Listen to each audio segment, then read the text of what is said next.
Obrigada, Varão, pelo convite. É um prazer estar aqui. Não, graças a Deus não é comum. A cada 3.000 gestações, mais ou menos, em média, nós temos um caso de câncer de mama. Mas é exatamente o que você falou antes. É um momento da vida onde a mulher está pensando em arrumar o quartinho do bebê, só coisas boas, de repente um diagnóstico difícil desse. Então é importante que as mulheres saibam que existe. É raro, então não é para botar medo em todas as grávidas, mas principalmente aquelas que têm uma história familiar de câncer de mama, né?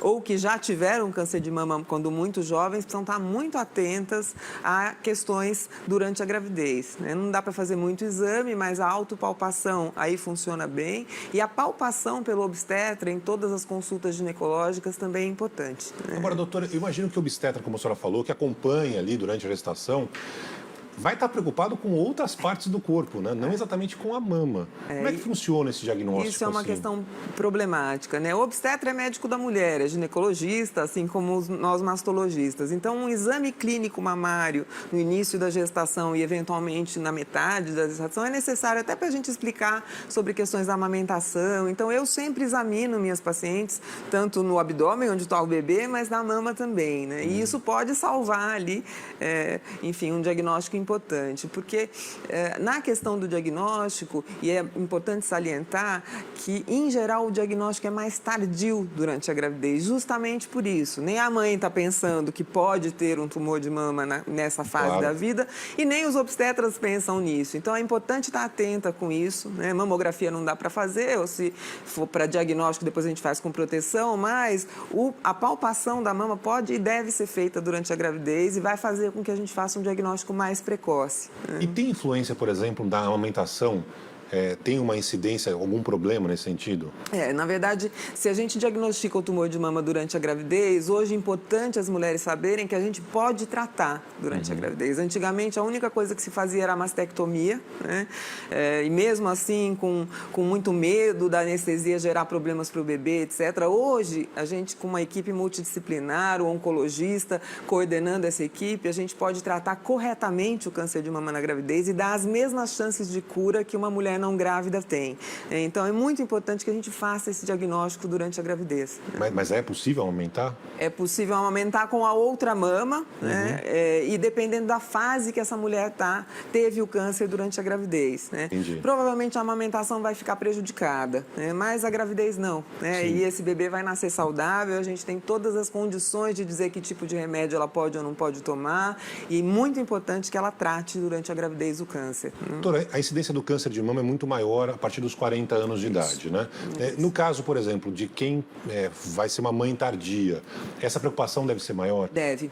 Isso é uma das razões pelas quais a gente chama atenção para essa questão hoje. Antigamente, as mulheres tinham filhos até 40 anos no máximo. Sim. Hoje, com os tratamentos de fertilização e com as mulheres no mercado de trabalho, terminando a se formar, as mulheres estão tendo filho mais tarde, né, Barão? Então, essa questão tem que ser uma preocupação importante, tanto do obstetra quanto da mulher, que é gestante um pouquinho mais tarde. A senhora falou sobre os exames que são realizados, né? Muitos protocolos são seguidos. Esses protocolos não são tão seguidos à risca, assim, digamos, quando é uma gestante, por exemplo?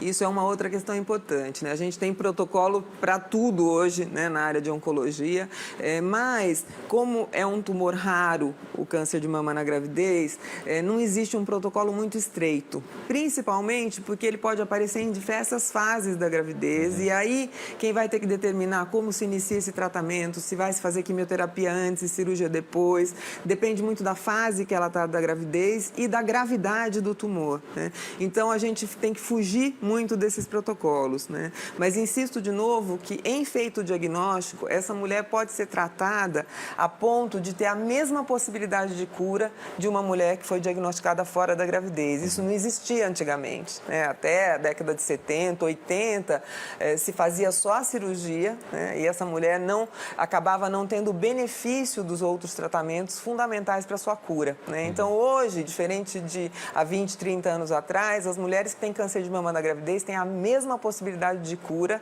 daquelas que têm fora da gravidez. É lógico, passando por um estresse muitas vezes muito maior. Pois né, eu imagino que deve ser um momento terrível, difícil, né? Complicado. muito difícil. Até para dar essa notícia para o uma grávida, a gente tem que ter muito cuidado e tem que ter uma equipe muito bem organizada para isso, né? Então, eu acho que é importante demais a gente informar, né, e que os serviços, tanto de obstetrícia quanto de mastologia, de oncologia clínica, estejam preparados para receber, diagnosticar e tratar essa paciente. A senhora falou sobre, por exemplo, na hora de fazer um exame, né? Uma relação direta, por exemplo, se a mãe já teve um problema, se a avó já teve um problema. Ou seja, essas mulheres que sabem que na família tem esse tipo de problema, um câncer de mama na mãe, na avó, enfim, devem ficar atentas, fazer exames prévios, por exemplo, antes de engravidar? Sem dúvida nenhuma, sem dúvida nenhuma. As pacientes que têm risco aumentado para câncer de mama sabido, né, que são aquelas mulheres que têm familiares próximos, sendo mãe, irmã, filha, o câncer de mama, ou mais de 5 ou 6 parentes na família, ou uma alteração genética sabida, ou casos de câncer de mama em homem na sua família, né, precisam estar muito mais atentas com isso, e também durante a gravidez. Então, é ideal que se faça um check-upinho mamário antes de engravidar, né, e que durante a gravidez não só faça a palpação da mama, mas também seja feito ultrassom. O ultrassom não tem problema fazer em nenhuma fase da gravidez, a grávida faz ultrassom o tempo todo para ver o bebê, aproveita e faz 1 ou 2 ultrassons durante a gravidez, que a gente pode aí diagnosticar mais cedo esse tumor e ter mais possibilidades ainda de cura, né? Mas tem uma idade para isso, doutora? Tem. Na verdade, a gente presta mais atenção para as pacientes acima dos 35 anos, né? E aquelas com história familiar, né? E tem uma outra coisa que a gente sempre tenta buscar coisas boas para falar, né, sim, Barão? E tem eu estava lendo a semana passada um trabalho bonito feito por um pesquisador chamado Newman americano, que acompanhou crianças nascidas de mulheres que fizeram um tratamento quimioterápico para câncer durante a gravidez, né? E ele acompanhou essas crianças por 19 anos, publicou esse trabalho em 2001 e mostrou que essas crianças não tiveram nenhum problema, nem do ponto de vista de crescimento, nem de desenvolvimento diferente da população geral, né? Então, mais um reforço para que, se a mulher aparece com algum problema de mama durante a gravidez, vá ver rapidamente, porque você pode tratar, ficar curada e o seu bebê não vai ter consequências ruins por causa disso. Imagino que esse seja o maior conforto, né? Sem dúvida. Para uma mãe que está ali desesperada, descobriu, não sabia. Sem dúvida. Aí descobre que tem, por exemplo, um câncer de mama.